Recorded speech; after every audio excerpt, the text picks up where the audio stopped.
Good morning, another day, another vlog tayo, tol. Time check tayo. 6:43. Baka tayo ng productive na bagay, pare. Kumain natin tong tayo.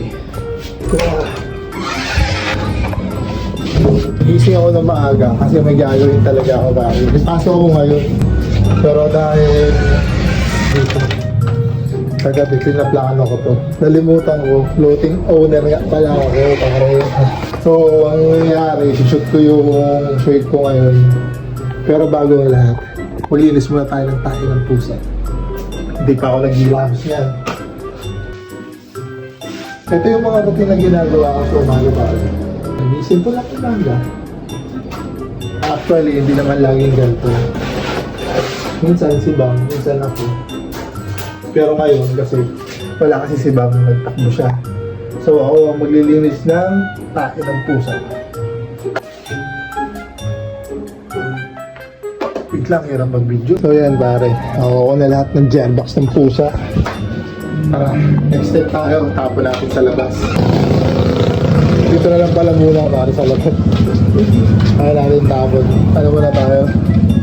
Timpla muna tayo ng pinuwi natin. Hugas muna tayo. Ito mga nakarang araw, hindi ako nagkakape. Kasi inaano ako, naasid ako. Pinadali ko lang, ano lang, mainit na tubig lang.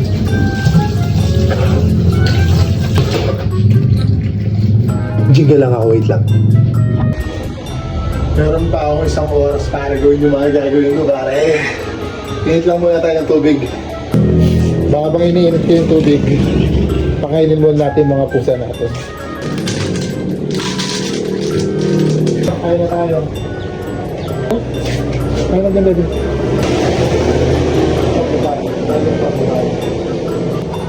Kailangan isang cut kasi ako na lesson eh. Promise ako sa sarili ko, sabi ko, magbablog na ako araw-araw. Daily vlog ba?